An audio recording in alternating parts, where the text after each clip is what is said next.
Welcome back, everybody. I'm Jerry with Dub Bears Talk, and today we're going to be talking about Chris Williams, the newest addition to the Chicago Bears, coming from the Cleveland Browns. We traded away a sixth for a seventh and Chris Williams. This just happened the other day. Chris Williams has kind of been a guy that's bounced around the NFL so far, but he has just a breakout game in a preseason game, of course, but against the Minnesota Vikings, and shows out. And it was enough for the Bears, dealing with some injuries and some issues with depth at the defensive tackle position. They go out and get Chris Williams. Chris Williams played defensive tackle all 4 years at Wagner University, which is a small D1 FCS college in New York. So the Wagner Seahawks, I believe. But Chris Williams measures at 6'2", 302 pounds. He's 26 years old, so he is younger. Born in Brooklyn, New York. So probably chose that college, obviously being, close to home, and went undrafted to the Chiefs. Kind of sat on their practice squad back and forth. Ended up on the Colts and made it to a practice squad. Didn't really do much at all. Then he ended up going to the Browns, and he's been there, I think, since January. He was around there on the practice squad for a while, and obviously that was enough for the Bears to go after him. So just a few little points. 4.88 20-yard shuttle is decent, especially for how long ago that he did that. He has gotten a lot stronger since he did the shuttle. He ran a 5.19 40, so not the fastest blazing speed, but if you saw his performance against the Vikings, he did look really quick out there. Granted, against a bunch of backups, but he did look pretty quick. Only 23 reps on the bench press, which is decent. But the big thing is 35-inch arms. You can't build arm strength or arm length to be longer, and that's incredible. I think it's like 34 and 7/8 or 3/4 or whatever. We just rounded up. 35-inch arms is pretty phenomenal. So we'll go over his preseason stats, and kind of the reason that you might even be watching this video is his phenomenal performance. Most of the stats from the preseason, him only having 2 games in the preseason, pretty much all of them are from this game against the Vikings, except he did have a couple tackles and a QB hit or 2 against the Packers in his first game.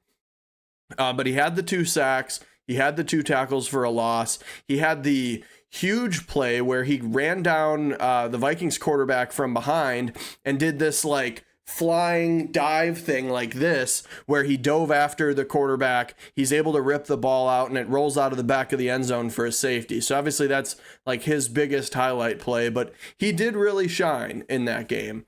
So I think obviously that is probably the big reason that they went for him. I also think it's because he's kind of a tweener, can kind of do that Justin Jones role that Flus might be missing out on. Obviously we lose him, but I know he likes those guys that could move out to edge, they could move inside, and he's played defensive tackle most of his career, but when he really flashed was on the edge. So it proves that he can do both. And then we'll get into his college stats, and then we'll go for more on what Chris Williams can do for the Bears. But 105 tackles, only 6 sacks, 22 tackles for a loss, and 3 forced fumbles. On top of the 3 forced fumbles, he actually also has blocked 3 field goals in college. So another interesting stat just about Chris Williams and about his career so far. So moving on to the Bears, Matt Eberflus did say that he is just going to be a rotational piece. Obviously, if he's blocking field goals like that, I would assume he'll be in on field goal team. With Zach Pickens going down with an injury, it would open up room for him to play and kind of be the replacement there. So I think that could be a good reason as to why he would play, and he will get time. And as I said, he mentioned that he's going to be a rotational piece. If your starters are getting tired in Javon Dexter and Andrew Billings, you're going to need some of your backups to come in and, tire the defense out. And I think the flexibility of having this guy move out to the edge with, his kind of increase in speed that he's had, and also being able to play the interior at 6'2", 302, I think is a huge thing for him. So a lot of these pros and cons kind of go together.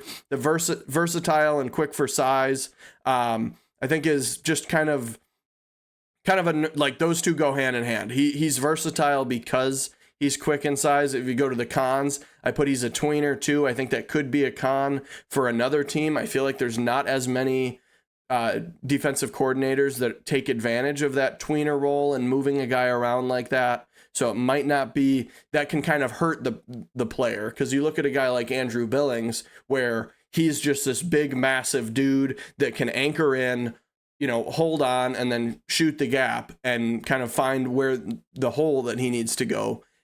He is not going to really do anything in the pass rush game. He might get a sack or two, but he's not really going to do much there. Whereas if you have the quicker, more elusive, shifty, finesse guys that can, really get into the backfield and make plays, those people will excel at that too.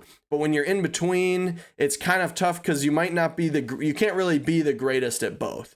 Rare occasions, a guy will, your Lawrence Taylor, Khalil Mack was very good at doing both, but stuff like that. So he's quick off the snap too. We mentioned that in our last video about, I believe it would have been Daniel Hardy, or whoever I did last. Darrell Taylor. Darrell Taylor was also very quick off the snap. Not as bad for Chris Williams with his freakish, like what we talked about with Darrell Taylor, where he was just kind of an animal and he would only go for the pass rush. This is not a problem with Chris Williams, and also his great work ethic. Apparently tough to put those words together, but he does have great work ethic, and he's been clearly trying to find a spot on one of these teams and wants to be able to make an impact, and showed that he can in that Vikings game. So your cons, he is, again, just a bit of a tweener. I've kind of already explained as to why I think that could be a con. I think for Matt Eberflus's offense or defense, I think it could be a positive. But you kind of have to know how to use them. So I think for any other team, or even just being really great at one or the other of, what we talked about, I think could be an issue. Poor pass rush tape so far is really just because you don't really have any other information on what this guy can do, and we haven't really been able to see anything else other than the 2 preseason games that he played in, and there was no shining in previous years in preseason.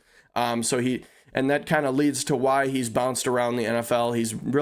He hasn't made it on a practice squad and stayed there for a long amount of time, specifically on the Chiefs and the Colts. So like if you're not making it there, could be a good reason to think, maybe, there's a reason. People don't usually just miss on guys multiple years in a row, multiple organizations. So not really a con towards Chris Williams, but just towards maybe your opinion of him coming in and what he can do. But let me know what you think of Chris Williams down below. I think the signing's great. When I found out more about, it could be because Zach Pickens is going to be gone for a while, I definitely understood it more, because we're going to need some depth in the defensive line, especially just cutting Keith Randolph, where I did everything you need to know about him. I think he deserves a chance somewhere too. I think he'll end up back on the Bears practice squad, but that's a different video. So yeah, let me know what you think of Chris Williams down below. Like the video if you liked it, and subscribe for more. I always do these videos if the Bears acquire a player, just to let you know more about the player and what he can do for our team, as well as his past and his career. So that's going to be it for today. Thank you for watching, and have a great day.